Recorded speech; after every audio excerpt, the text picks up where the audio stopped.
Hello and welcome to Dice Masters United. I'm Spug. I'm Ben. I'm James. And I'm Peter. Coming up in this episode, We're pushing on with our review of every card in the Dark Phoenix Saga set, with a focus on the uncommons. And we'll be looking back onto our review of the commons, reading which card you voted for as the one you're most excited about getting to the table. All that and more in the latest episode of Dice Masters United.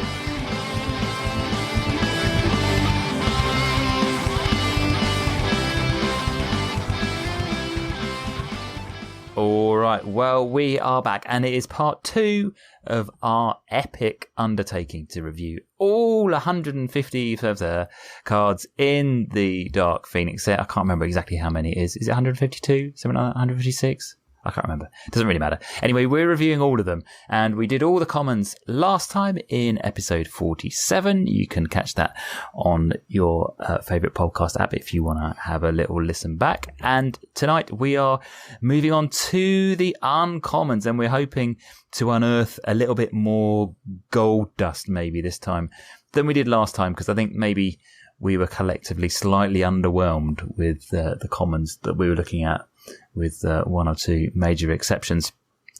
And also we're going to try to pace it just a little bit better, because I think it's sort of my fault last time. We kind of luxuriated maybe a bit over the first half of the cards and then ended up speeding through the second half. So this time I've got the clock We're going to do ticking. the opposite. We're going to really manage our time perfectly. So shall we crack on and get into the first card? Ben, I believe you are going to kick us off this time with card number 1. Sure. Angel, Jean Grey's School, 3-cost shield, 022-133-134. It's a Founder, and while Angel is active, other character dice with Founder get a +1 attack. It's okay, depends how good Founder is. Judging by what we've seen with Founder, not brilliant. Yeah, sure, fine. Okay, 3-cost. Yeah. It's cheap. It's cheap. Nice art. Oh, don't start already. It's a good, in draft, I think you take this and then maybe try and pick up some other Founder characters and then get a little bit of a combo going, but in constructed, not really. Yeah. No. I mean, I guess, this is the first time we've seen the Founder keyword in a set, as I think we talked about last time. So it doesn't do masses, does it? Because there's not like millions of them at the moment. I don't know. I hope that maybe we'll get a few more Founders in future, and it might. It's got potential. It's got more potential maybe than your average keyword, because it's, if you take it more like an affiliation, maybe. Yeah. It's definitely going to be based around how good the next card is. Yes, which we could move straight onto, couldn't we? Because rather than spending too much time on this one, we'll move straight on to Beast. Who's up next? Peter, you can do Beast. Yes, we have Beast First Class, the 3-cost fist character. Also has the Founder keyword and a very interesting ability. Yeah. While Beast is active, when a character die with Founder attacks, prep a die from your bag. So if you can get some Founders on your team, you can get some nice prepping going. So that's pretty good. It is, I'd say. And obviously he counts himself. So if you've got, he's a max 4. So if you've got 4 beasts in the field and you attack with all of them, you prep 4 you're dice. prepping 4 It's dice. a bit like blocking with Beast 666 back in the day, isn't it? From the old AVX set, yeah, where you're prepping like crazy. And But obviously that was dependent on your opponent doing it, whereas this is dependent on you, although you have to attack with multiple things, whereas blocking, you could block multiple things on one person, so it's less risky. This one's definitely a bit more gung-ho, but pretty good. If you get a couple of these early, could be a good ramp engine. Don't know how consistent it would be my worry. Yes. He's got sort of those typical sort of beastie stats, hasn't he? That are fairly low numbers. They're likely to get knocked out, especially if you can do something where a good thing to do with this would be something where you're using lots of fist globals.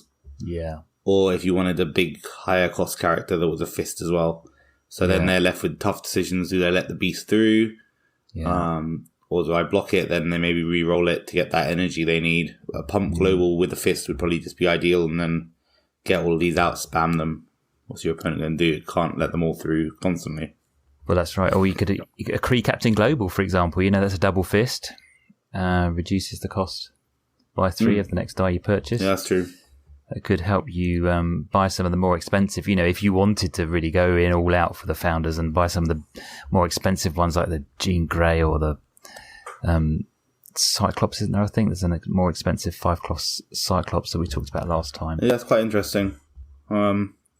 Especially, I think, with the clay face as well, if you add that in, because you could probably get 2 of these on turn 1. Yeah. If you kind of mathed it out, right? And if it is in draft and you had our old friend Deadpool reducing the cost by 1. There you go. You could be spamming these till the cows come home. It could be... you could have... Positively beastly. Very good, James. We also have the Kitty Pryde that reduces X-Men costs by 2, so you can buy them for 1. Yeah, it's a fun card. Her. Yeah, that's true. So it has potential. Yeah, because actually that team that I play with, the Jubilees, where if you get 5 out, you win the game, really does need a ramp. Yeah, it does. Churn. So that's interesting. Good idea, Peter. Yeah. Not just a pretty face, eh? All right, well, Beast gets a thumbs up. James, why don't you do Bishop? I will. Bishop, I'm back. He's a 4-cost shield with the X-Men affiliation, and his text reads, if you spend this die as energy to field a character die, add this die to your prep area. That's... what am I missing there? That's pants, surely. If it rolls as energy, I can spend it... Well, okay. It's better than it not existing, but I wouldn't bother buying it. So no for 4.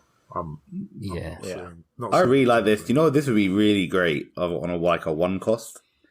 Yes, just like a constant fielding source of energy. Like that'd be really good. That would be amazing. It would, but for 4, too expensive.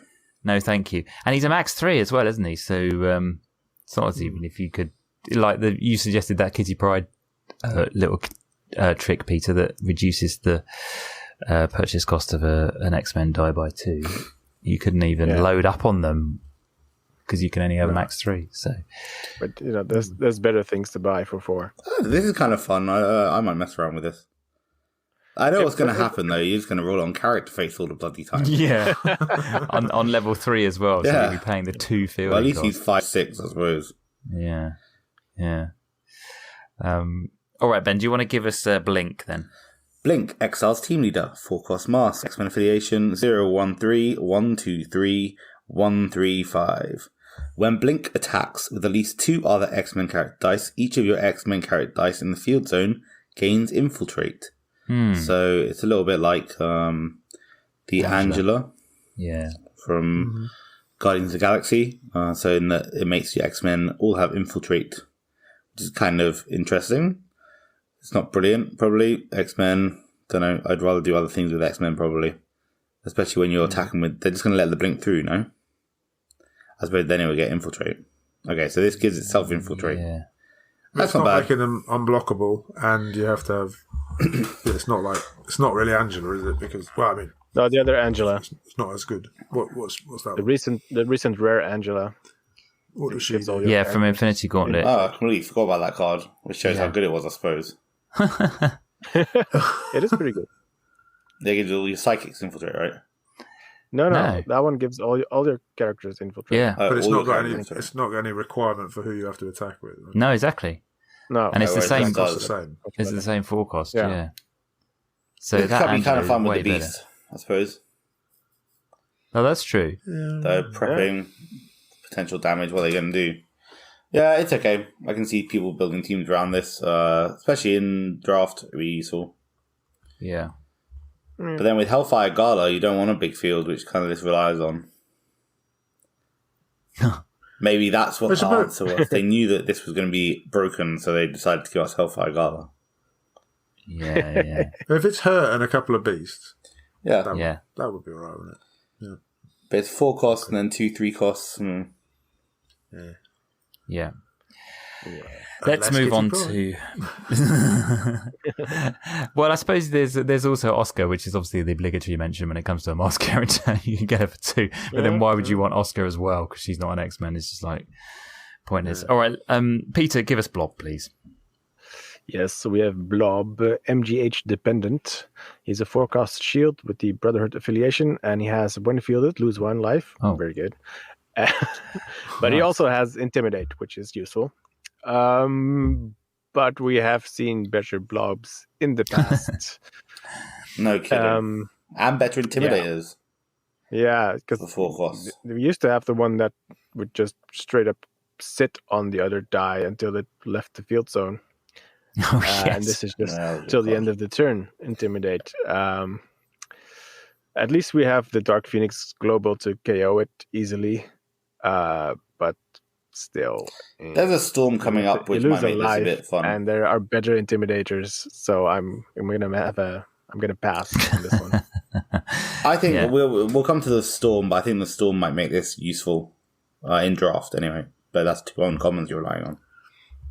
Yeah, but then we won't have a stat flip in draft. Oh yeah, never mind. Yeah, isn't there something that we talked about last time where you had to have less life than your opponent and it did something good? I can't remember what it was. There was a Jubilee that got fielded for free. There you go. On an Energized. So you can buy and field probably at a cost of 2 Blob just so you can trigger your Jubilees. Great plan. So buy your 4 cost so you can then buy a 2 cost that you can field for free. There's a vampire format where you're meant to get down from 20 life to 0 life before your opponent does, right? So just buy another one for that. You're going to run Common Kate Bishop. Yeah, exactly. Yeah.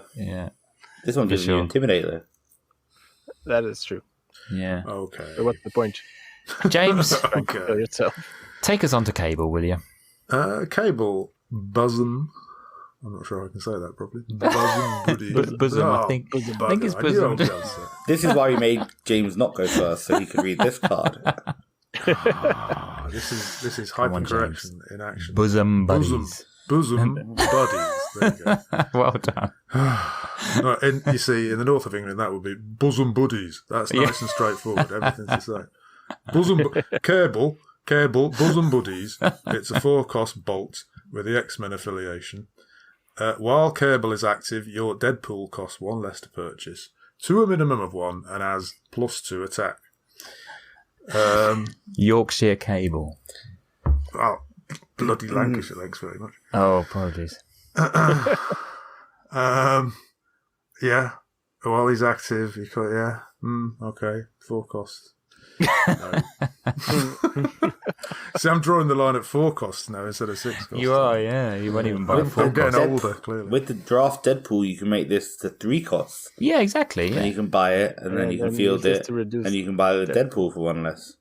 Yeah, well, look, in draft, all right. In draft, all things are possible. This is exactly. Much more tolerant in draft, but outside of that, no. There's the Cable, there's Deadpool that does get Overcrush, right? Yeah, that's a pretty good one. But still, give it +2 you attack. have to buy a 4 cost to discount the 4 cost. Yeah, I know. You just and you kind of want to stat flip that. Well, it is static, so it is static, so it would apply with the stat flip, which is good. It would add to the stat flip, yeah. Yeah, but no, not really. Cable's fielding cost put me off Cable, and this is not a good ability. Yeah. No. There's only really one Cable that we're particularly interested in there, I think, in this set, and this ain't it. All right, shall we do Colossus, Ben, please? Organic Steel, 5-cost fist with the X-Men affiliation. While Colossus is active, the first time one of your character dice would take damage each turn, you may have Colossus take that damage instead. On the burst phase, which is level 2 and 3, instead prevent that damage. Which on the face looks pretty strong, so being able to negate any damage, or make Colossus take that damage instead. We've seen this ability before on much cheaper dice. As the kind of first time stipulation really hurts it, as opposed to the super rare Ronin where you kind of decide what damage you took. Yeah, this one is a little bit at one stage during the turn. Yeah. This one is useful and will probably delay the right team by a while. But then you're getting the 5 cost out to prevent your opponent from winning rather than making yourself win. It's useful. I can see people messing around with it because we don't have a lot of negating damage kind of thing. And the fact that it's only character dice rather than you is not brilliant either. But it would negate an overcrush, right? On the burst face. So No, I think it would also, on any face, it would negate it because the damage is redirected to Colossus, so the original blocker won't get KO'd. That's true. Yeah, I mean, it's okay. I think people will try and play with it. I think it's probably too expensive for what it is. It's too specific for the cost of it. Yeah. The thing is, you've got other things like Mastermind or Poison Ivy or those kind of things that are like 3 costs and do a similar thing in terms of standing up against overcrushes. This is a bit more flexible than that, but we don't really have the kind of Green Goliath board wiping damage area of effect abilities anymore, do we? Or maybe we will. Maybe it's coming back. Blocking with blocking an overcrushing character with something else and having this absorb the damage. For overcrush, you could just block with this instead. No, because overcrush has to KO the character, right? For overcrush damage to go through, you'd have to KO the blocker. If Colossus blocked it, it would KO itself. Gotcha.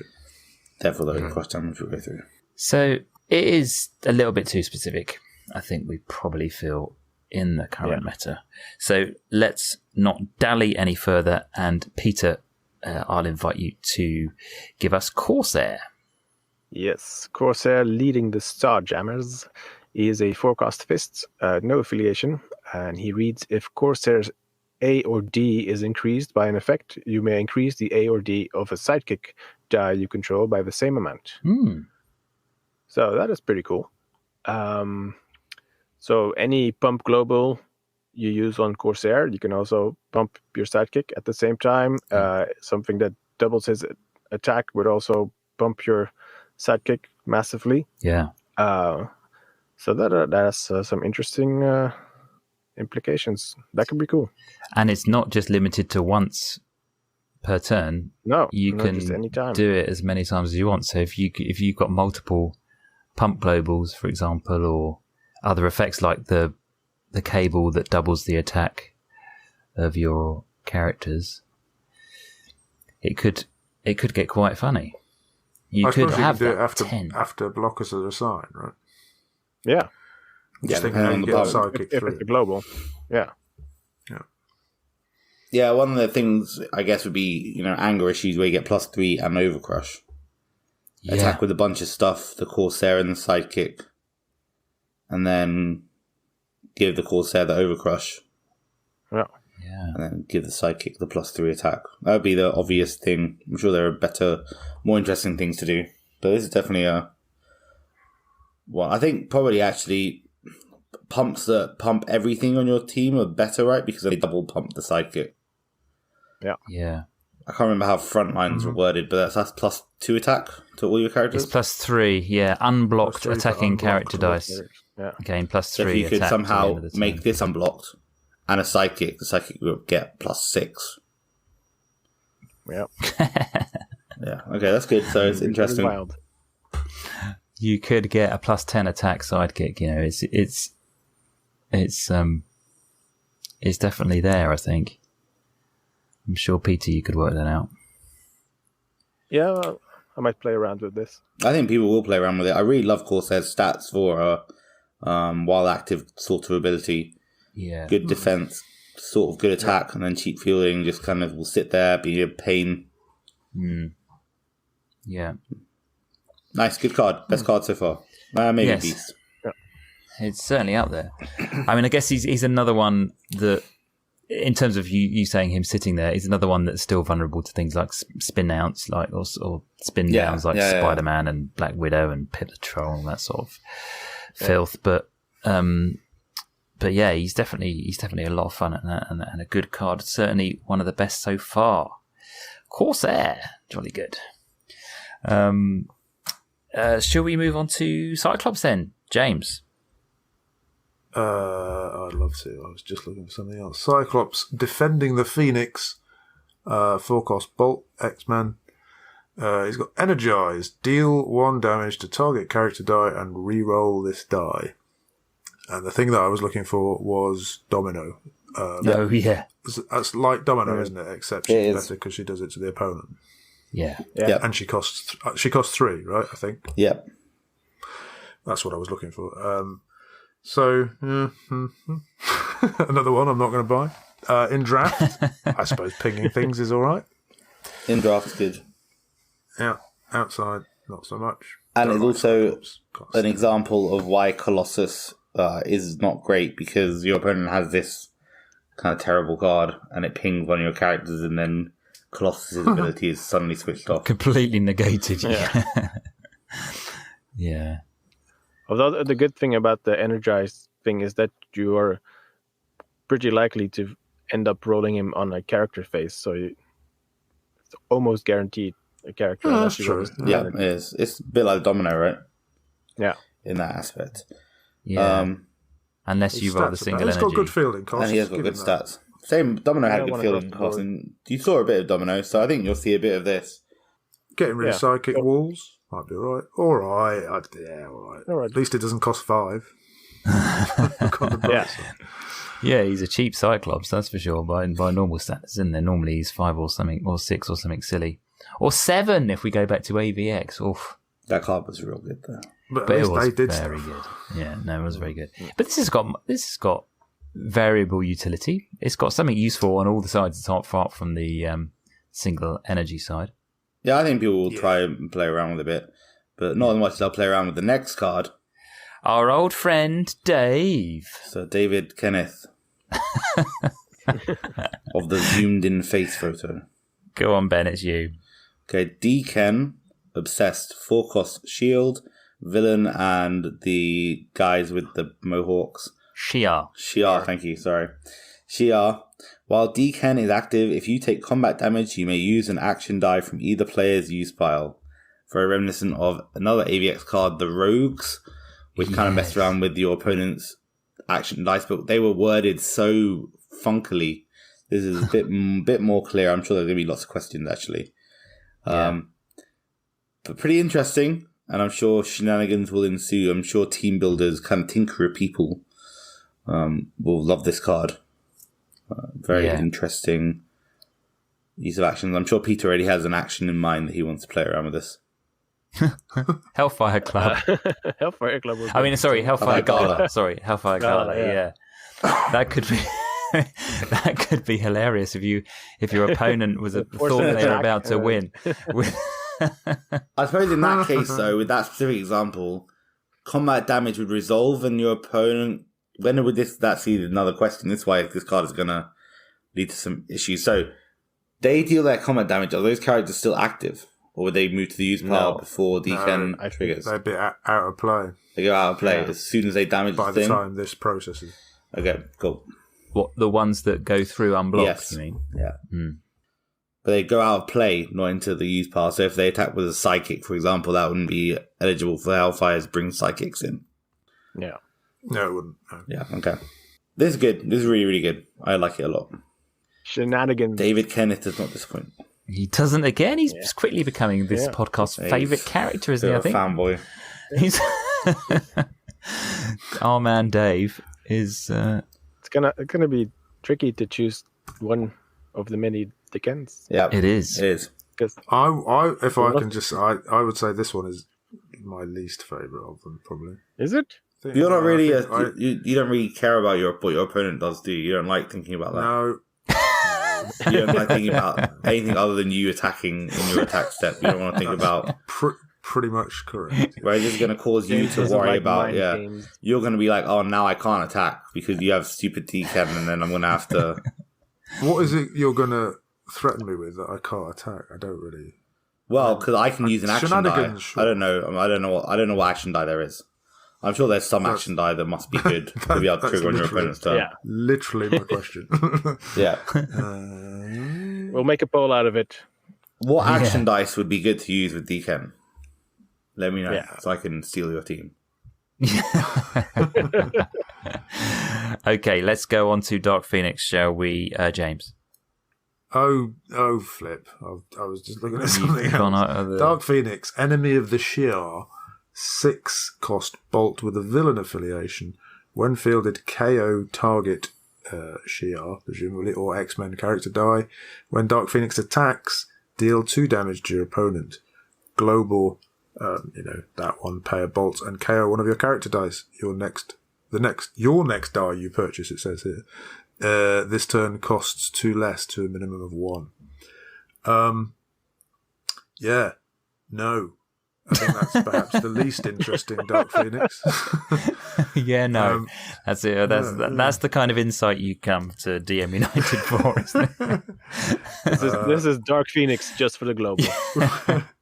We come to another card that James doesn't like. Your next die you purchase. Yeah, that's it's not. Doesn't just say that on the the card. original card. Okay. Yeah, just checking. The card is just a typo in the team builder. It just needs tidying up. That's one for the channel. Exactly. Yeah, just the global. And then move on to the next one. Shall we? I think so. I think it's all right. Deal 2 damage. That's good. 2 damage. That's all right. Repeatable. Especially in draft, this is a pretty no-brainer. Didn't the common do 4 damage when you KO'd your own X-Men die or something? I mean, okay, yeah, she's when attacked rather than having to KO something. Yeah. Okay. Yeah, and you get a bit of removal. It adds up. In draft, this girl is going to be really good. There's loads of X-Men. Honestly, if you have to sort of, I get that, but this is not a bad one. If this was the only Dark Phoenix with the global, then this would be pretty decent. I mean, you'd certainly take it in draft, wouldn't you? Because it's got a discount that means you can buy it for cheaper. A built-in global that well, gets of course, the you'd cost take down. it for the global, and of course, it wouldn't be your first pick in draft unless it was for the global, and it wouldn't because you just let somebody else to try and take it, wouldn't you? I don't think this is much worse than the common. The common is when fielded, KO target character die. If there's an X-Men character die, deal your opponent 4 damage. I like that more. 4 is a lot, though. Mind you, how much was that one? Was that 7 or 6? 7, yeah. But it costs 1 less to purchase if your opponent has any X-Men character dice on their team, or X-Men characters on their team. Yeah. This gets you some removal as well as the when attacks deal 2 damage. Also removes. Yeah. But the other one also removed. You can attack multiple times with this pretty easily to get that 4. And they will probably want to block it because it has some pretty decent stats. So that's like 2 damage guaranteed every turn. Yeah. People use the Orion that dealt similar amount. Did that deal 4 damage when attacks? No, the Orion dealt 2 damage when fielded and 2 damage when attacks, and that was a 7 cost. And people use that. Yeah. This is really good. Moving on. That's pretty decent. Okay, Ben, it's back to you then for Deadpool. Yep. Deadpool. More than a chump blocker. 4 cost fist with the Deadpool affiliation. When Deadpool attacks, he deals your opponent 1 damage. I'm taking the Dark Phoenix all day. Unless I have the uncommon cable. And then suddenly I'm buying the cable, making this a 3 cost. At 2, I'd buy it. 2, that'd be so cheap. Yeah, 2 would be abusively cheap, I think. Yeah, okay. Peter, you go on to the next one. 3 maybe. You go on to Deathbird. All right, we have Deathbird Usurper. It's a 3 cost shield with the Shi'ar and villain affiliations, and it says, while Deathbird is active, when you KO an opposing character die with 3 defense or greater, deal 3 damage to your opponent. Oh, yeah. Now, this is interesting. Hello, fetid bloat drone. Indeed. Just pair this up with fetid bloat drone, attack with fetid bloat drone, everything has to block, everything dies.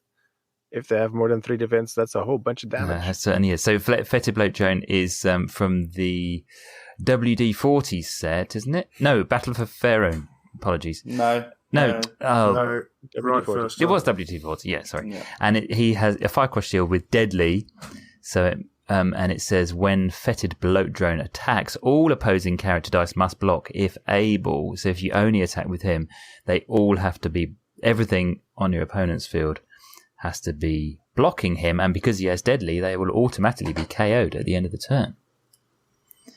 So that is a lovely little combo.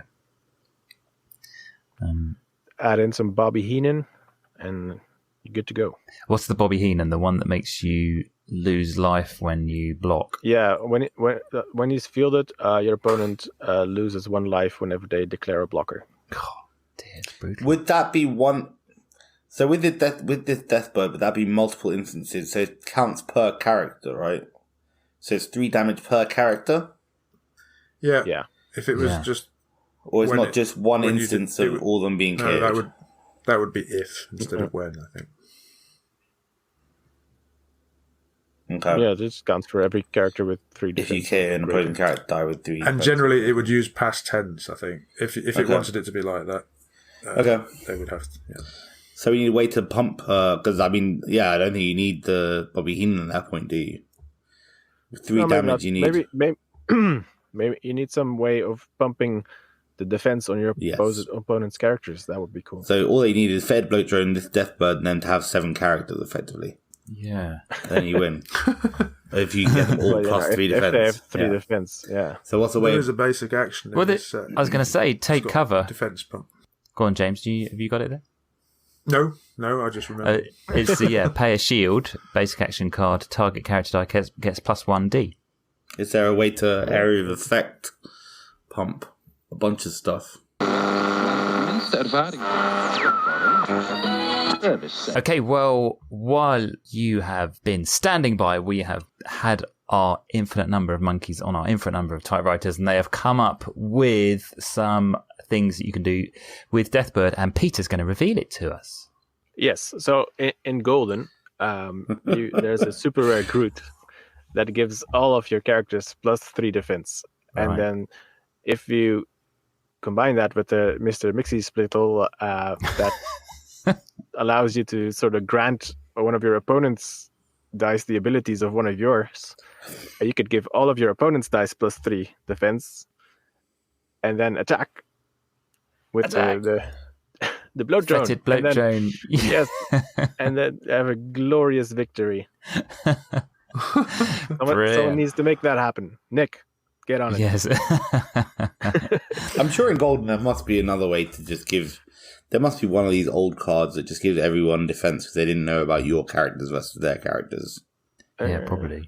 But we are struggling to think of it. So let's not waste any more time. But Deathbird definitely is very interesting. Yeah, I mean, even if you only kill one character per turn, which has 3 defense, it's still 3 damage for exactly 3 costs. That's not... you've only got to do more than Dark Phoenix.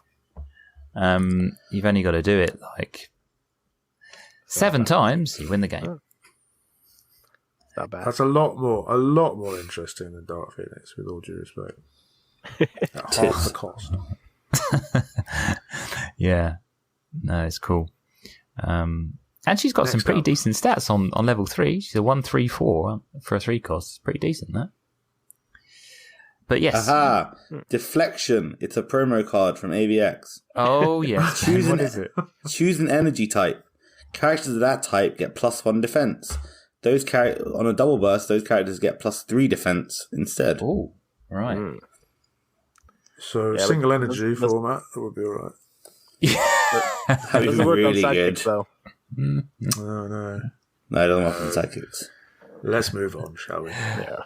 James, it's back to you with Emma Frost. Emma Frost, manipulative 5-cost Shield Hellfire Club affiliation. While Emma Frost is active at the start of your opponent's attack step, re-roll target character die they control. Yeah. Yes, well, yeah, it's a good ability. For sure, that would be really annoying, especially if you're like trying to win with 1 die like Becky or something and they just re-roll it. Of course, it might come up character, so it's not guaranteed. The timing is interesting. It costs 5. Yeah. I'm not going to be using it, but someone will. Ben? There was a nice Scarlet Witch back from UXM where when you fielded it, the next turn you can make your opponent reroll 1 die. Right. And that was pretty fun to play around with. I think it was a super rare, actually. I like the fact that it's while active, so that's good. So you're always going to get to do it. Yeah. But yeah, it probably is not worthwhile for the 5 cost. Yeah, it just feels like it's a little bit too expensive. I mean, we often end up saying that, don't we? I guess they do have to wrestle with these questions of what price point they put these abilities at, because if they make it too cheap, it's just going to be ridiculous. Yeah. But at the right moment, this could be the best card you've ever. This could be the best card in the world. Yeah. Like this could it could literally win you a game by itself. Yeah. But it needs that luck. Because, I mean, you imagine the frustration if your opponent says, "Oh, I'll attack with my Becky." Danny Moonstar. Every Jubilee, single time it just gets rolled out. Oh, it could just be so irritating. But, I mean, if it's anything like the luck that I used to have with the old Billy clubs that used to re-roll opposing character dice, they just always used to come back bigger. Yeah. So that was like, oh, so annoying. Yeah. It's an interesting idea. The timing is interesting, and it's another little one.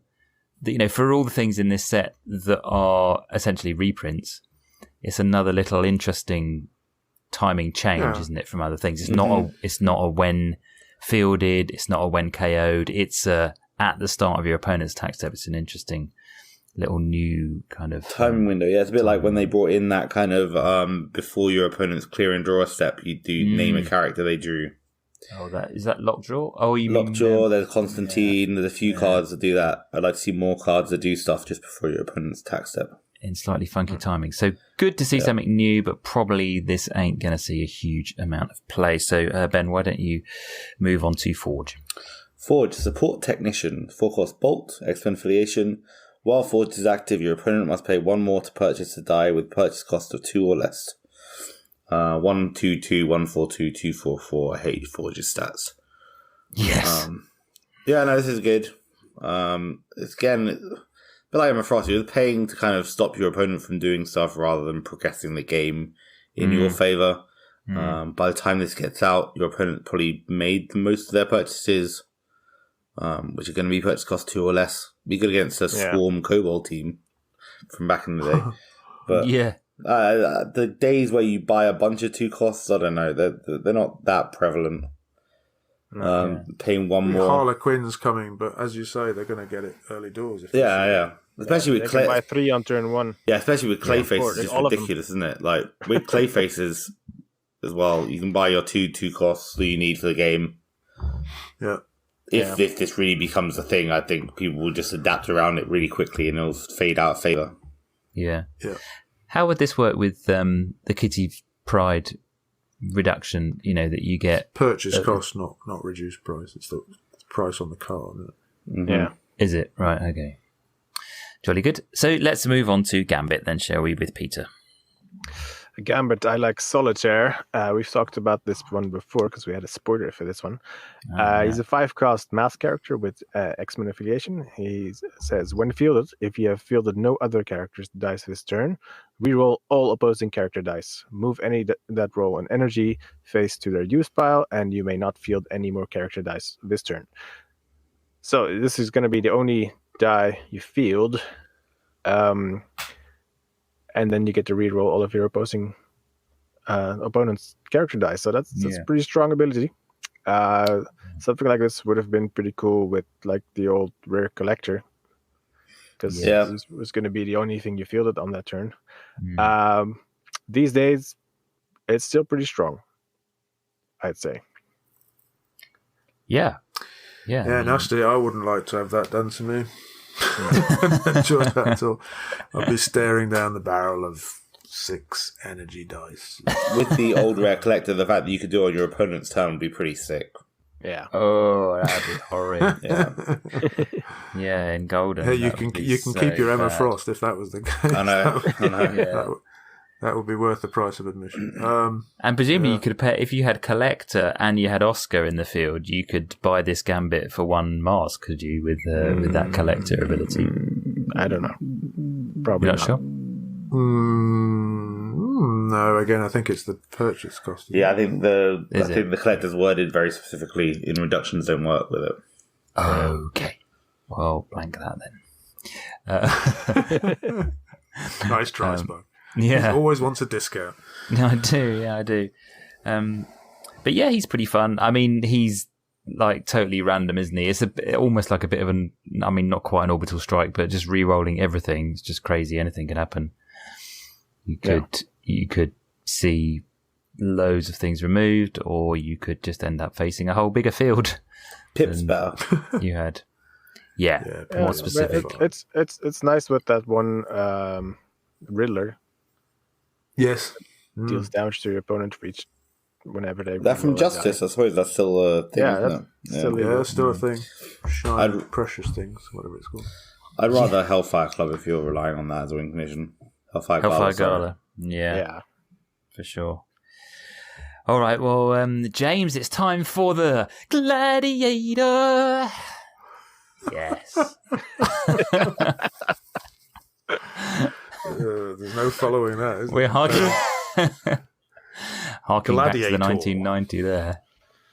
The Empire Must Stand. It's a 6-cost fist with the Shi'ar affiliation. He's got Overcrush, and when Lylandra is KO'd, put a loyalty counter on Gladiator's card, which gives it +1 attack and +1 defense. He's also got the global pay a fist when you attack. Your character dice can't be the target of action dice or global abilities until end of turn, and he has got very interesting stats: 055, 166, and 077.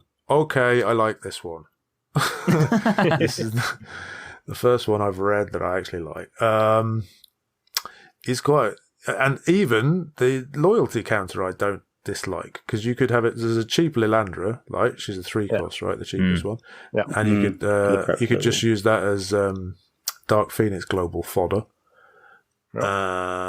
And you know that would be fine. That really would build up over a few turns, and then you might end up quite easily with a 10-10 over crushing Gladiator with a global that stops your opponent blinking him back. Yeah.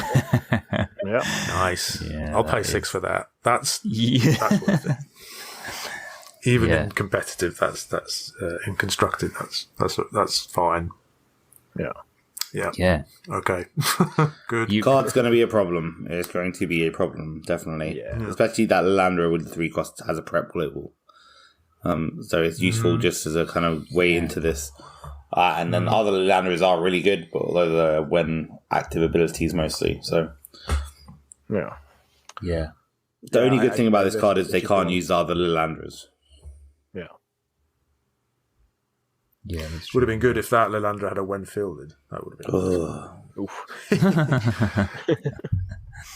Yeah, but it would be when fielded. Give your Gladiator +2/+2. When fielded, your Gladiator is too cheaper to purchase. Oh man, yes. Yeah, he could be really cool, and he's another one, isn't he, that comes with a built-in global that makes him even more painful. Yeah. Makes him thoroughly horrid. Yeah. Indeed. Yeah. He's going to be... I mean, he'll be great in draft as well, but he's definitely going to be decent in constructed, because as you say, James, you can get him pretty big, pretty quick. And the stats on his die are crazy, aren't they? 055, 166, 077. I mean... 077. How many...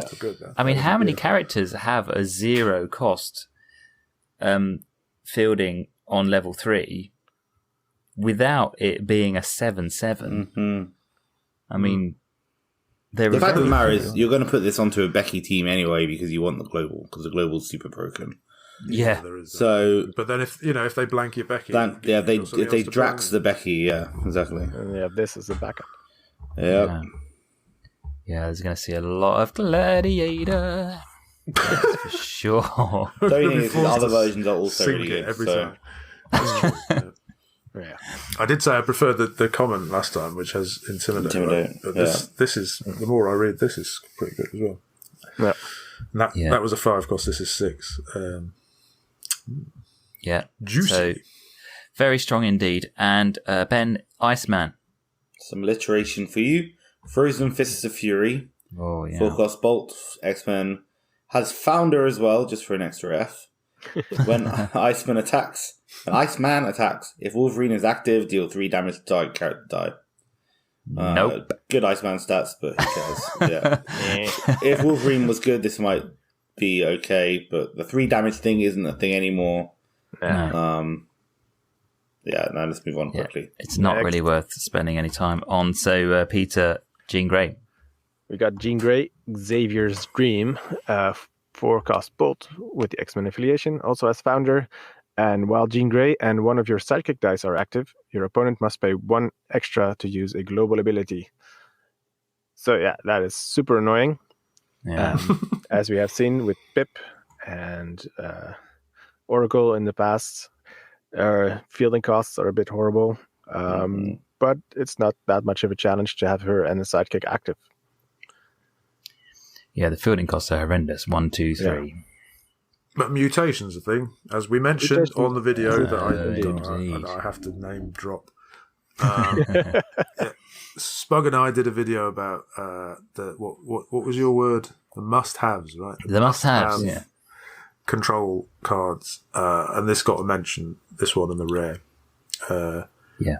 And you can get around our fielding cost by perhaps fielding it with mutation, where you can just swap it in for the sidekick in your field. You don't have to pay the cost. And if you have Angel, she's a 4/3, 6/5, 7/6. So there you go. Yeah, it's not too bad. Oh, yeah. What a combo.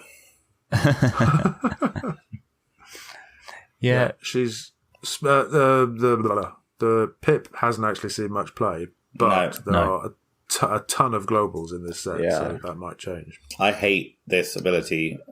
It's very annoying.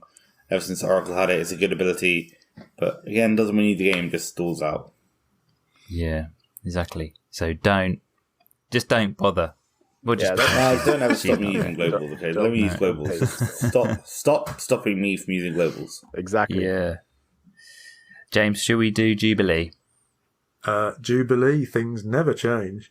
2-cost bolt with the X-Men affiliation. While Wolverine is active, Jubilee gets +1 attack. Next.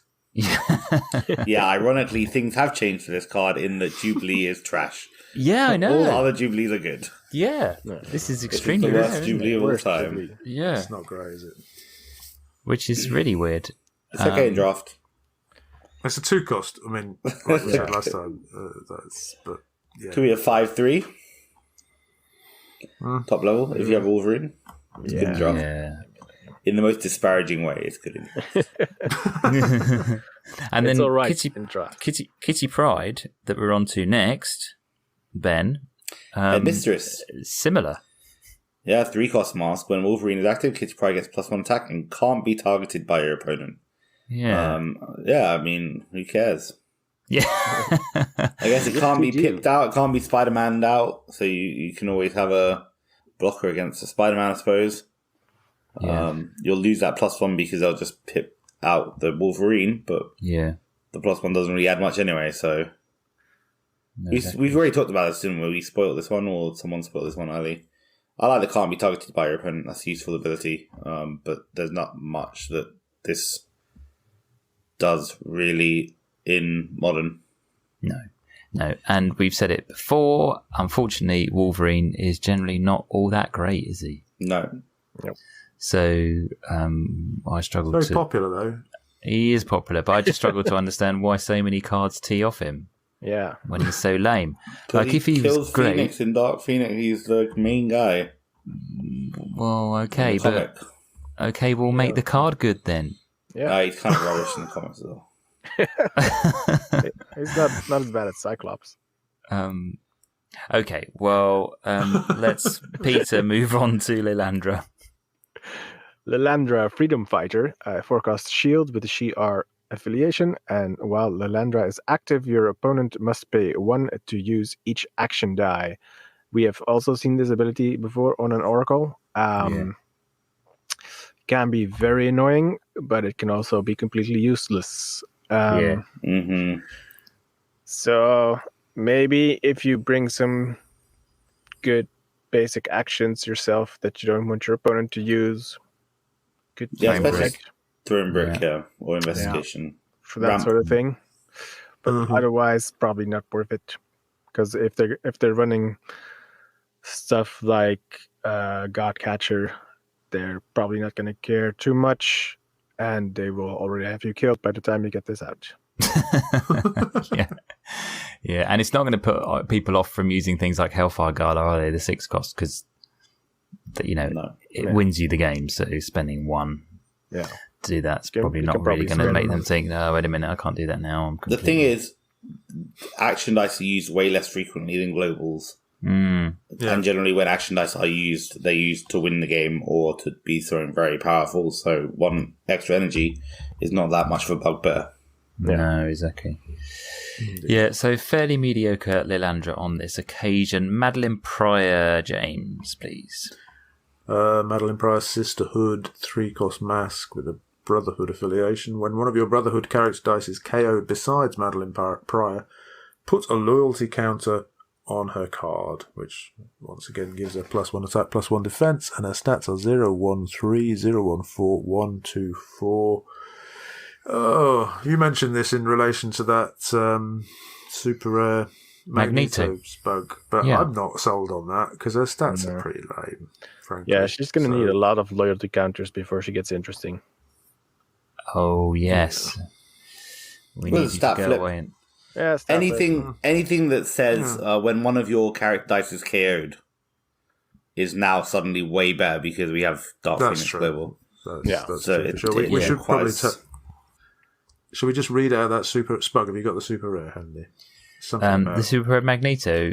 Yeah. Yes, I do. It says, while Magneto is active when one of your Brotherhood character dice is KO'd, KO target opposing character die. So it means if you're able to use the Dark Phoenix Global to KO... No, that's a combo. So, with the Dark Phoenix Global... But you do have to have more Brotherhood characters out. It's hard work to make her into a weapon. Surely there are easier ways. Yeah, probably. With a stat flip, maybe. Yeah, but still, she needs to be unblocked, and I don't know. I can see that Madeleine Pryor Magneto team. I can see someone running with it. I don't know how good it is.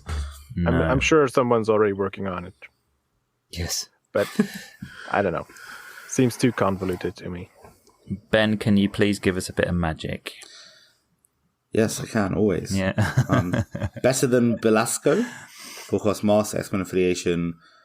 014016127. Stats I love. Awaken. Roll a die from your bag. This was a Storm from Deadpool, I think, which was a 2-cost. The Awaken ability. Yeah. I like it better on this because it has good defensive stats. I like it less because it doesn't have that broken version of the energy field global where you could just spin down and up the same character. The fact that Awaken takes 2 characters kind of going back and forth makes it a lot less efficient. Maybe if you can get 2 magics, that could be kind of interesting. Yeah. Do you know what I mean? So if you get 2, especially with Clayface and there's the mask synergy, maybe you could spin one up, spin one down to roll a die from your bag. You probably do that a whole bunch. But really at 4 cost, you're looking at too much investment for too smaller outcome, especially when it's roll a die from your bag. That's always a bit too random. Just buy some investigations. Yeah, I think it's prepped from your bag, actually. Did it prep from your bag? Yeah. Okay. Yeah. Right. There are some shenanigans to be had in Golden with this, but that sounds like something you're working on. But there's the old infinite spinning up and down with the promo Robin and the oh heck! What's that basic action again? That gives the infiltrate. Infiltrate. Infiltrate. Yeah. So you could turn her into a Teen Titan and then roll all your dice and then buy new stuff and roll that and could be interesting. That's kind of interesting. Bore your opponent to death. Okay, that sounds more interesting now. Take a half-hour turn and as you do. But probably not good enough for a forecast. Yeah, and then combo that with the Rocket Raccoon, which lets you re-roll die in your use pile or in your prep area.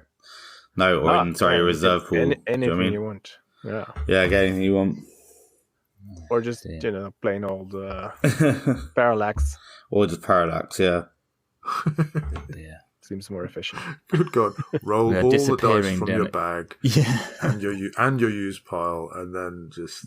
And even better, do it on your opponent's turn, so you have infinite out of play. Roll all the dice in your collection. I'm not gonna stop. I'm just gonna carry on. I'm not gonna let you get to your turn. Passing priority. All right, Let's move on. I really like I really want to like Magic because I really like her stats.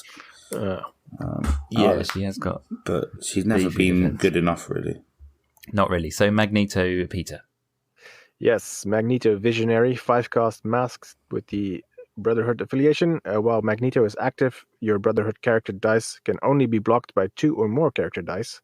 And he also has Team Watch, prep a die from your bag, and the global, pay a mask once per turn during your turn. You, if you have no dice in your prep area, you may draw a die and place it in your prep area. So that's a lot of text on there. There is. I kind of like this. It's a bit expensive, but he makes your Brotherhood characters hard to block. There is a global in the set that gives characters the Brotherhood affiliation. Yeah. So that has potential. And Team Watch, we still need to know if the global works on stuff in your reserve pool. Because that will make radicalization global. Yeah, exactly. Because that would make the Team Watch a lot more interesting as well. And the global is always good. Yeah. Yeah, the old Villainous Pact. Some fun to be had. I think 5-cost Magnetos. I remember there was was it in Age of Ultron? Probably the first set I played with. Was it Field Control or something? He was a 5-cost, and I like that. That's all I'm going to say. I like it when Magneto's cheap. He's got dreadful fielding. But. Yeah, that is unfortunate. But... Yeah, I mean, this is kind of reminiscent of the rare Kang from Infinity Gauntlet, right?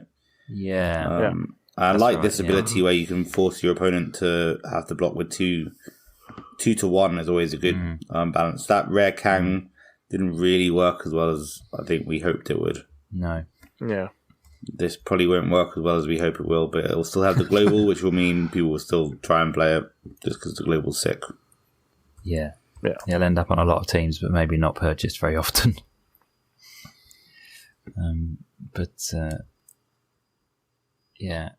I think the Kang in Infinity Gauntlet was just each of your attacking character dice can only be blocked by 2 or more character dice. So it was more general, wasn't it? Mm-hmm. And this is less general, so not as good. Consequently, sorry. Can I just correct myself? It was UXM, and it was Will to Live. There was a field control, but it wasn't. One where it just never left the field ever. Yeah, if Magneto leaves the field, he goes to your prep area instead of that was a good one. That was cool. Very good. We're back to Master Mold, and is it over to you? Yeah, James. Targeting mutants, 5-cost shield, villain affiliation. When fielded, KO target Brotherhood character die. Horrible fielding, big stats. Yeah. Nothing much more oddly specific.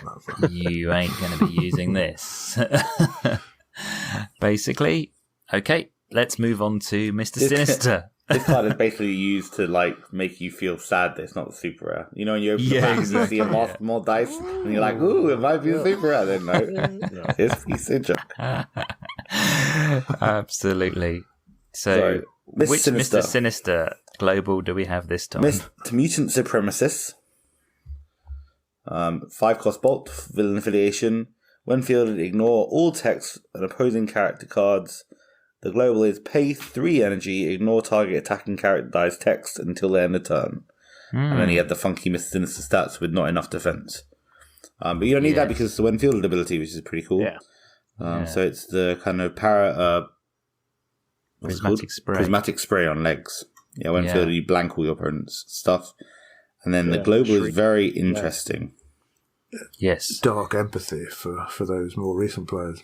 Yeah. Oh yeah, Shriek, Dark Empathy, yes. So this is, I think that ability by itself is good and useful in certain scenarios. Obviously not as useful as the Typhoid Mary. No. Because it's not as permanent. and it's not effective on your opponent's turn.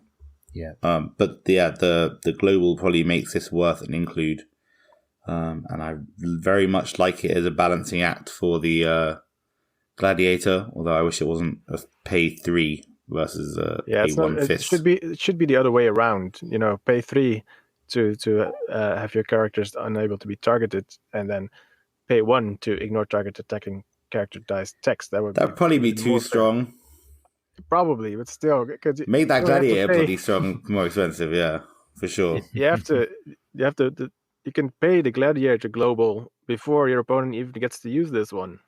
Yeah, but yes, you're right, because they have to be attacking. Yeah. So then they pay 1, and then you save 3 energy for nothing. And you can't use it, because they've said you can't use any globals. It's slightly interesting that in a set where we're getting quite a lot of reprints for 1 cheaper, I mean Colossus, for example, this is effectively a reprint for 1 more expensive, because the Dark Empathy Shriek was 4 cost, wasn't she? And this is a 5 cost, and had much better fielding. Yeah, she did. Yeah. He's so expensive. 122. Yeah, that is pricey. But then they are increasing the kind of blanking costs, like Typhoid Mary. True. Well, not substantially, so they obviously don't like that as much. Yeah, that's a good point.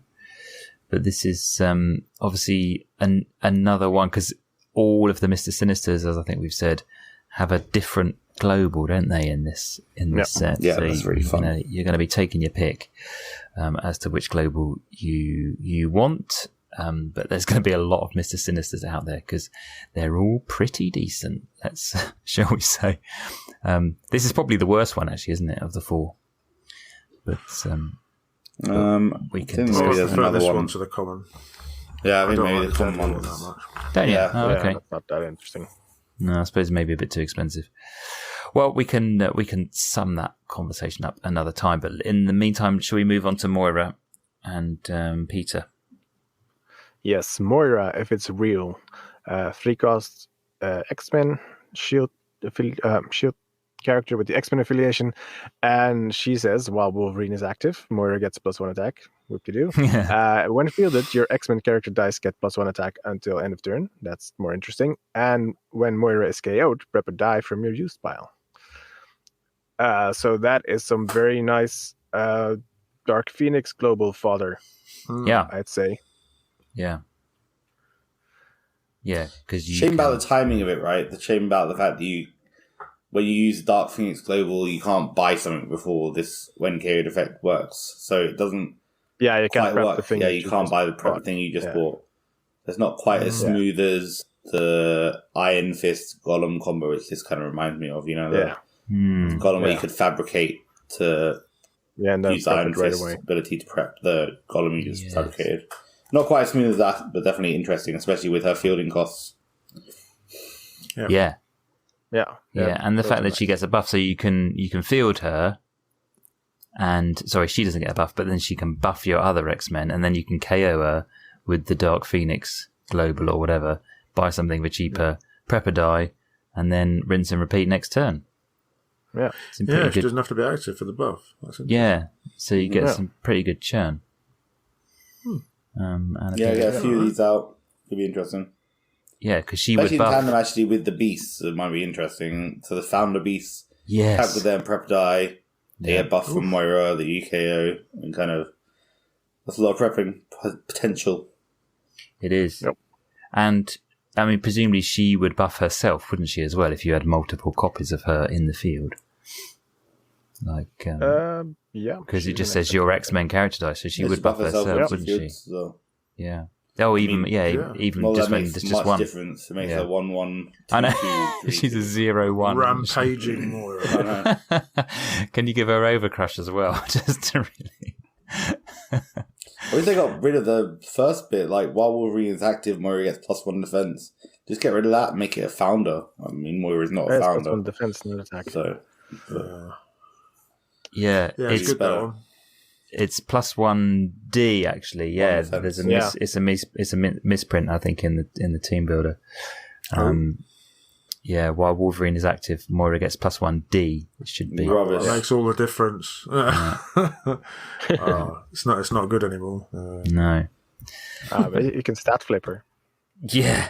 Yeah. And she's not even going to die on her level 1 because she gets +1 attack on the turn that she's fielded. Yeah. Indeed. Let's move on. She's good. She's good. And the next one's good too. Another one's good too. And James, it's you.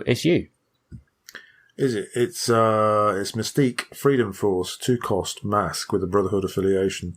When Mystique is active, reduce damage from opposing character abilities by 1. When Mystique is KO'd, you may move a Brotherhood die with purchase cost 4 or more from your use pile to your prep area. She has the weird stats with the horrible fielding cost on level 3. Oh yeah. We spoke about this in the video Spug and I made too, and really liked it. I like this one too. I think this has a lot of utility. The first line is like Agent, Black Widow Agent, yeah. Although the agent had the additional thing of not being able to be targeted, which was big. But this costs only 2. Yeah. And it does have an additional ability, which is not useless. As Ben said, when KO'd, definitely worth looking at twice these days. And you may move a Brotherhood die with purchase cost 4 or more from your use pile to your prep area. Well, probably take a better mind than mine to get that to work, but I think that's got some utility. Possibly on that Magneto team. That'll work. We'll make a video, Spug, right? Let's do it. Do something. I think, again, we've got a timing issue, haven't we? This one, in the sense of if you use Mystique with the Dark Phoenix label to get a discount on the thing you buy and then hope to move it over to your prep area, you can't because you have to move the thing over too early. But still, it's definitely interesting. Do you think, Ben, would you pick this over Black Widow Agent? 2-cost versus 3-cost? Very interesting. Kind of an interesting match. I mean, the big thing is that Black Widow Agent can't be force attacked. Yeah. Which is massive, which is really all force blocked. Yeah. Which is very infuriating. Yeah. So that's probably worthwhile. If it depends if you can get the secondary ability to trigger. I wonder why they made it purchase cost 4 or more. I'd have to look more closely at the Brotherhood characters, what the difference between 3 and 4. Sabretooth. Yeah, there is a few good ones, but that's all. But all the good ones I can think of are 4 or more. So I wonder why they didn't push it up to a 5. I mean, or why they didn't lower it to a 3? What difference would it made? It'd be interesting to look at. But I think this is definitely a useful one. It will see some play. Yeah. I think I probably still think Black Widow Agent is a bit better. Yeah. But not by much. And again, this is cheaper. So. Yeah, and she kills range. She kills range. Pretty much. Kills well, ice. I mean, Iceman really. I mean, I really like the Iceman team. The Peter built with the Turk Barrett. This agent is just such a death knell for it. She kills Jubilee. Ha ha ha. Yeah, the Human Torch Jubilees. Yeah.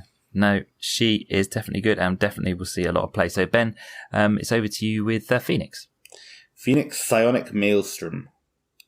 6-cost bolt, X-Men affiliation. When Phoenix attacks, deal 3 damage to target character die. If that character die is a villain character die, you may deal 3 damage to another target character die. How many times is it repeat it, character die? Like, it wouldn't repeat, right? Times. So if you did the 3 damage to the thing, it wouldn't be an infinite if you keep doing 3 damage to villains.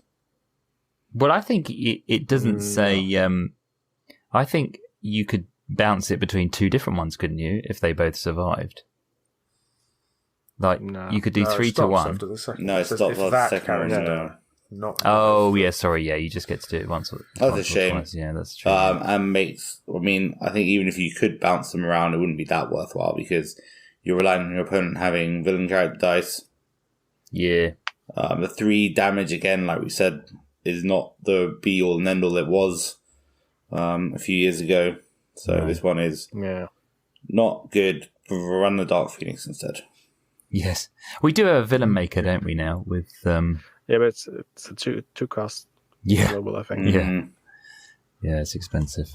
Yeah, this won't see a great deal of play. This is not the way to trigger your Deathbirds. No. No. Peter, who's next? Professor X. Professor X, House of X, 5-cost mask character with the X-Men affiliation.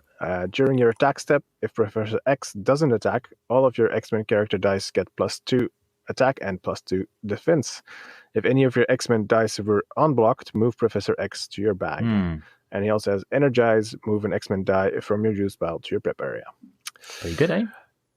It is pretty good. It's a pretty decent buff.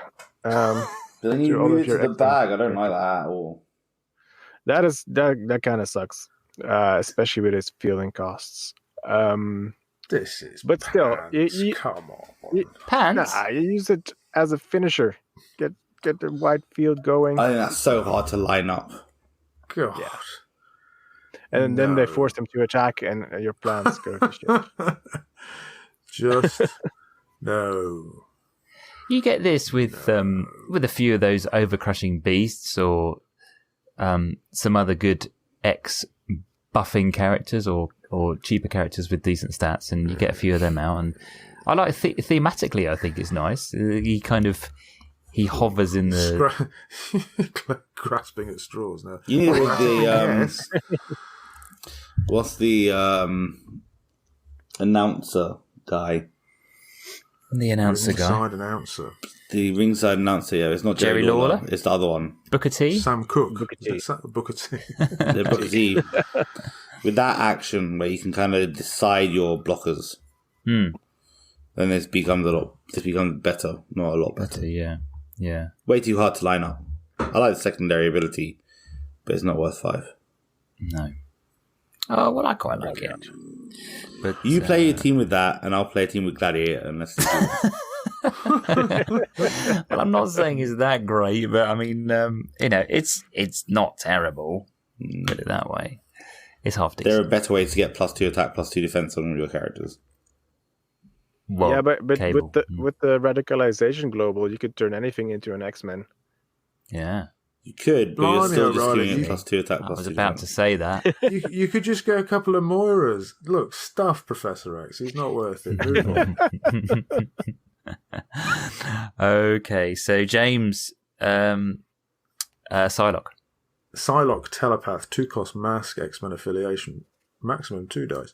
When fielded, target character die gets Overcrush. I don't think you're going to like this, are you? This is the third one that I read that I like. Yeah. So I talked about this with Ben in the video where we talked about the must-have win comms. Big fans. Put that in the show notes. This is MJ of old. Without part of the text and without the restriction, without the buff for Spider, whatever it is.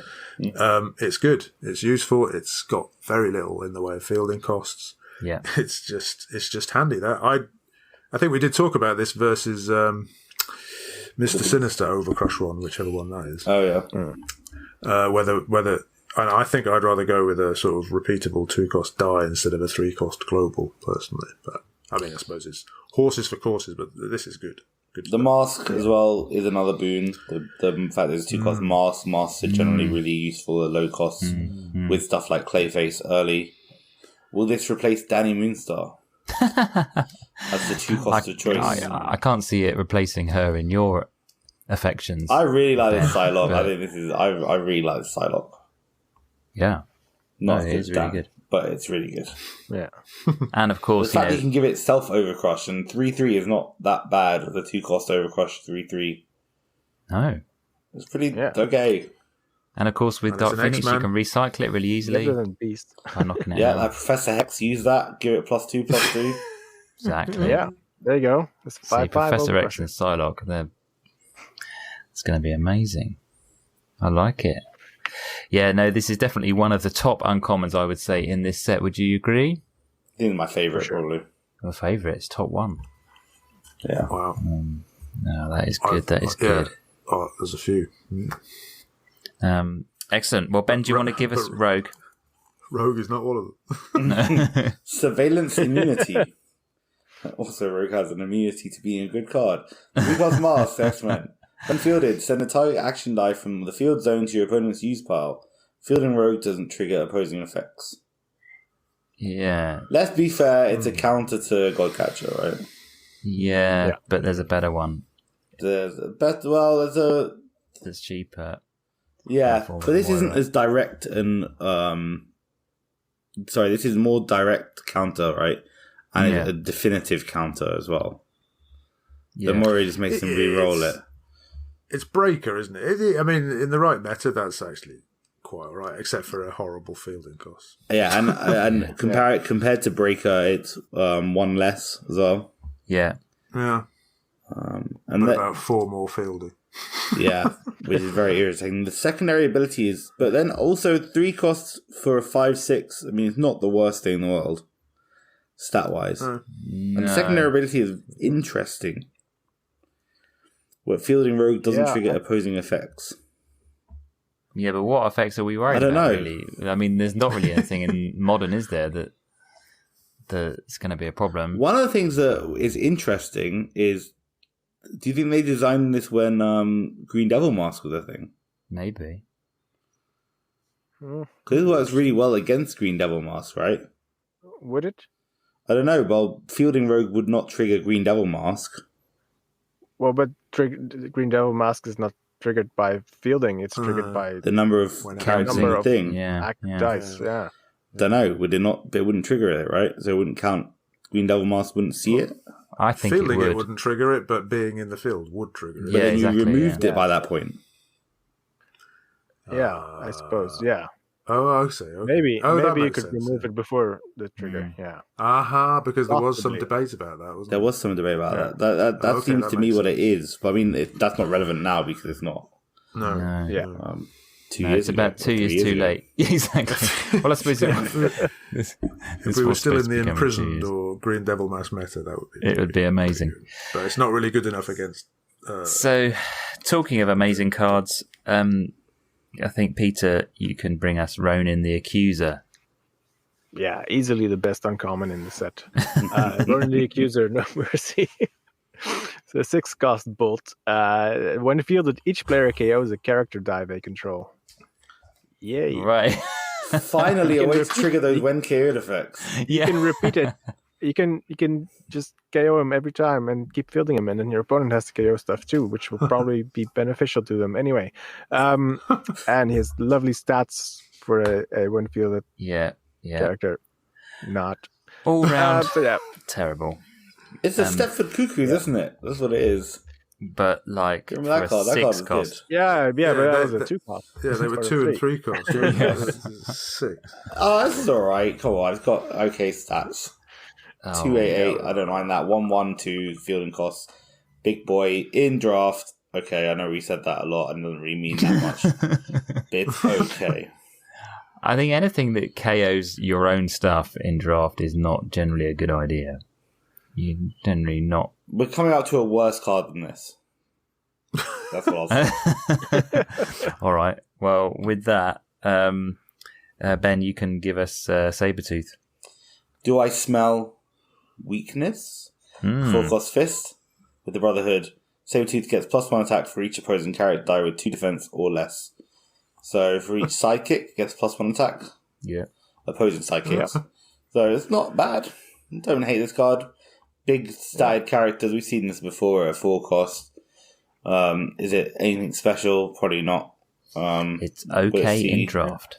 It's okay in draft if you pair it up with Psylocke. Yeah, will it see some play? Yeah, for sure. This will be a purchase probably in draft. Yeah. Outside Subtitle's draft. Great. Do I smell? It reminds me of the Power Man card where he's there has only been one Power Man card and it looks like he's smelling his armpit. I like that. Well, I mean, they must. I mean, these heroes must get pretty sweaty. That card was interesting because superpowered deodorant. It changed affiliation when you're under a certain amount of health. Yeah. Cool. Did I say Wonder Man? Wonder Man. It's Wonder Man. Yeah. Wonder Man. Yeah. Do I smell weakness? It's a good subtitle. Yeah.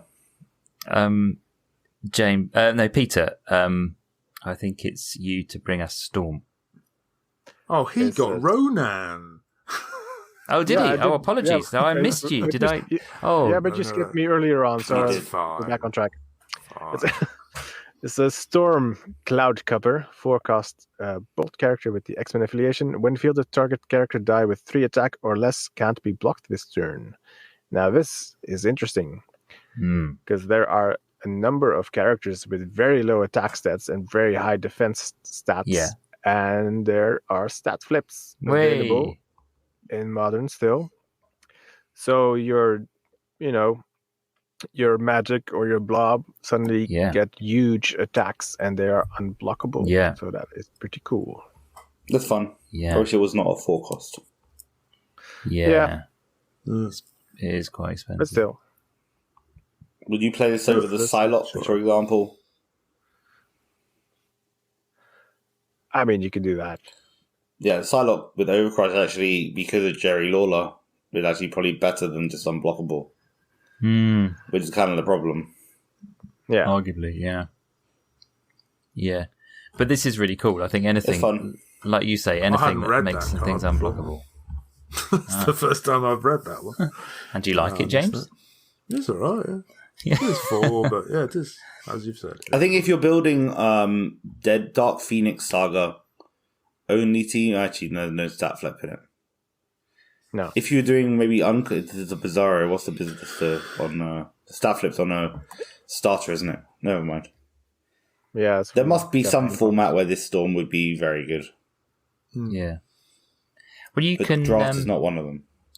You can obviously also use Parasite, can't you? That adds his attack to attacking stuff with this, because he would add his attack after the thing's been declared as unblockable. So you could, and then I suppose at worst you just make Storm herself unblockable. Yeah, you could. Yeah. And then you could buff her later on. Yeah. Then you field Cable. So then you field Cable and double the attack when this is fielded. So later on, if you can buff the attack with something like Professor X,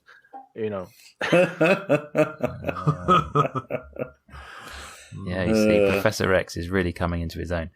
All right, whose turn is it now? Completely lost track. Then Storm's unblockable, then Professor X has to go back to your bag and you have to pay 3 to field it. That's awful.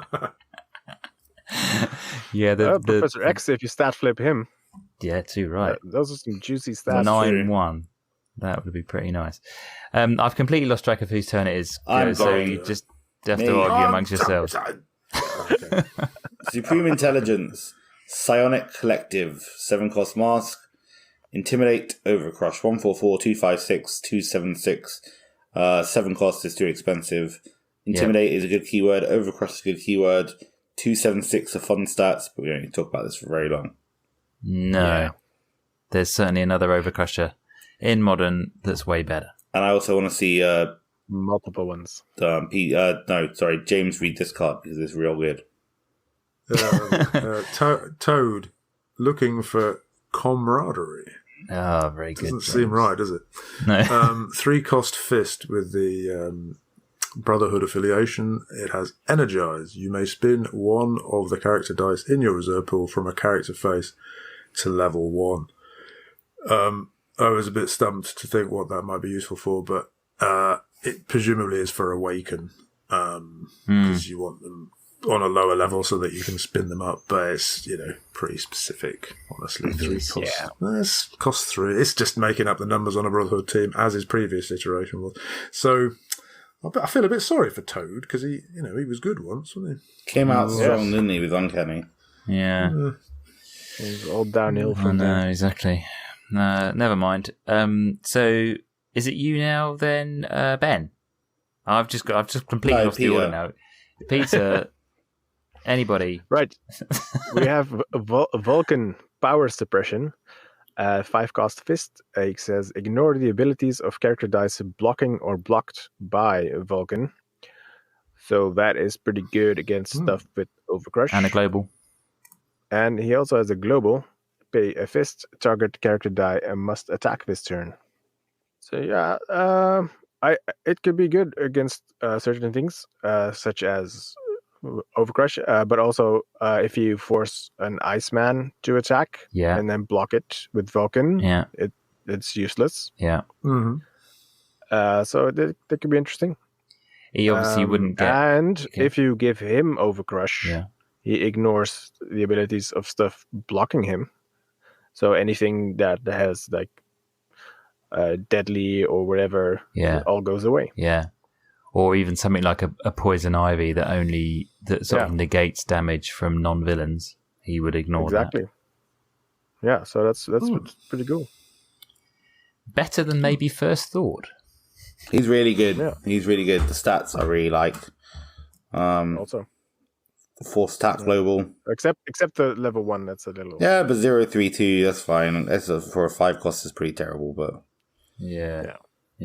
I'll take it for the 6-5 on top level and the force attack global. This is not one you'd be mad about having to buy, but you bring it for the global. Yeah, probably true, yeah. And last, and probably least, we go to James. No, but I'll do it. It matters, does it? It's Wolverine hardened by Madripoor. 5-cost fist with the X-Men affiliation. When you have at least 3 active X-Men character dice, Wolverine gains Energize. Spin this die to level 1. Yay. This is so bad. That's like the worst. Really atrocious. There are some usable, but that's not. When you have 3 active X-Men. It's just ridiculous. Yeah. If you compare he would count himself if you got multiple of him out. Compare it to what UXM 5-cost fist, the best there is. with the double.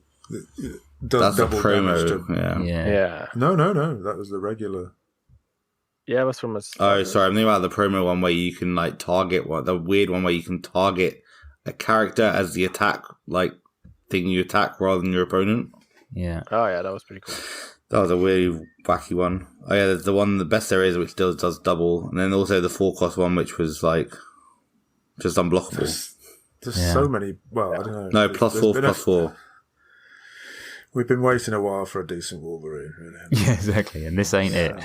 I mean, you mentioned the thing about he counts himself when you have at least 3 active X-Men character dice, but obviously, when he's active, he won't be using his Energize ability anyway. Yeah, I know. It's you'd have to get multiple of them out to trigger it. Yeah, exactly. Yeah, he's a 5-cost. But he is max 4, so if you get 3 of them out, that last one... Oh, yeah, that would be able to energize. Feel them on level 1. That'd be so good. On level 1.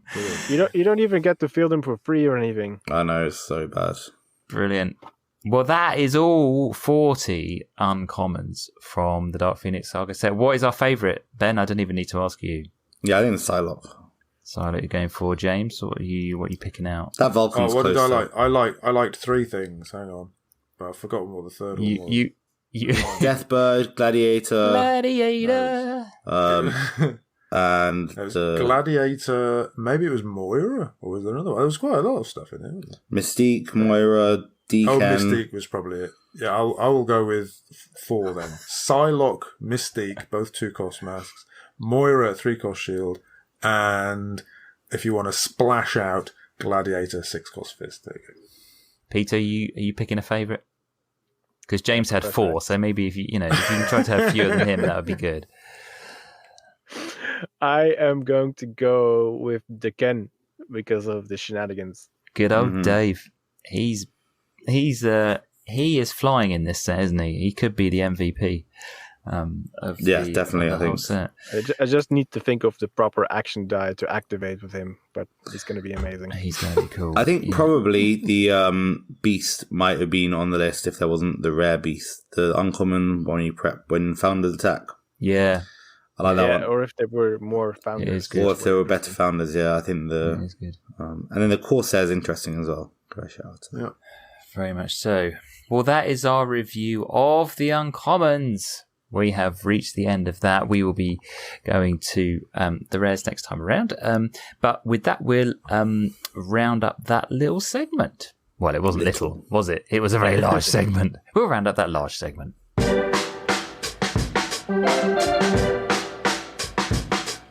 Okay, so just a few little things to round up before we go. The first thing was we talked about the commons last time round, and we asked you to vote on the common card that you are most excited about. And the winner was, drumroll please, it was Dave Ken again.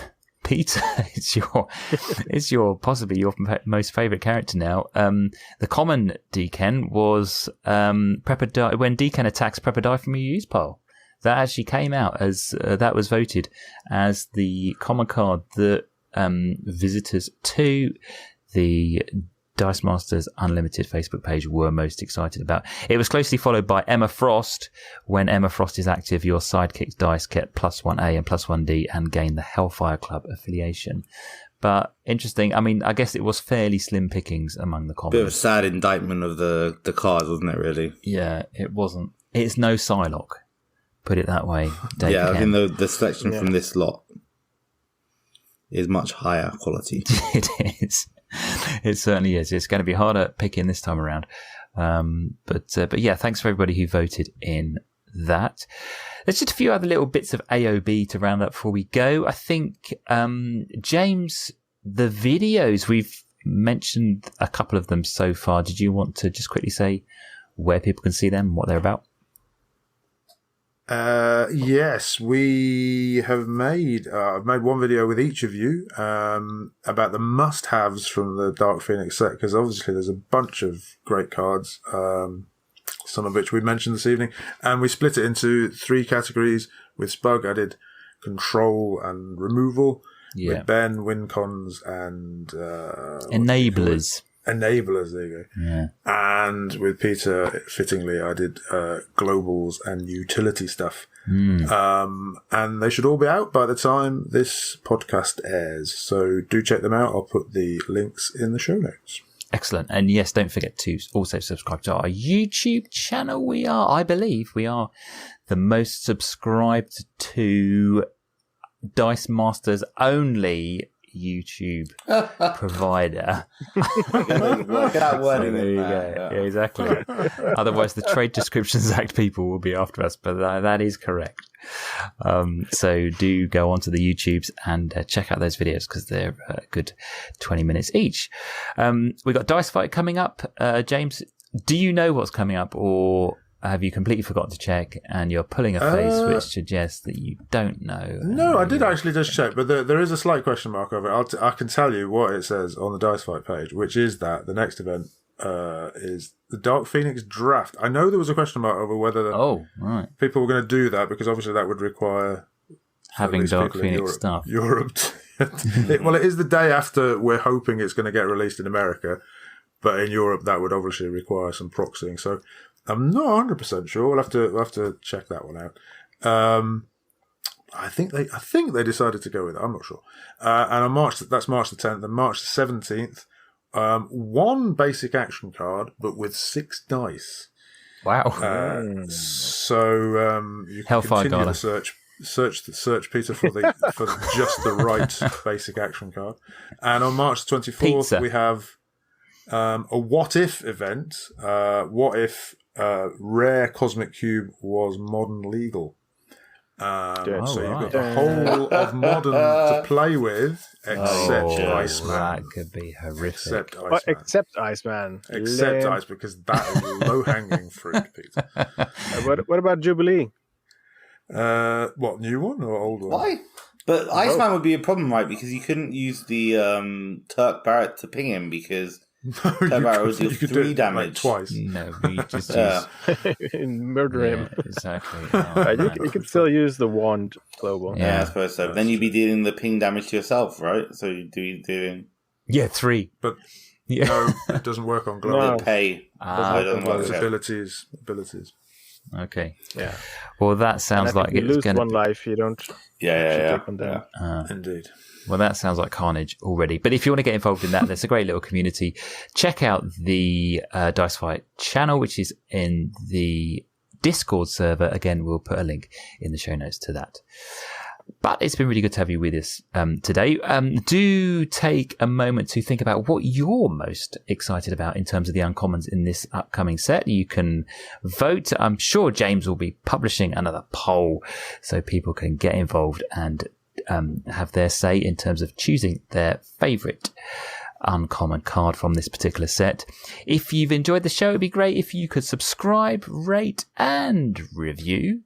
If you want to get in touch, James, what's the best email address to use? It's hello@dmunited.eu. Lovely. Thank you very much indeed. But with that is the end of the show, so we will catch you again next time. Bye-bye. Bye-bye. Bye. Bye-bye.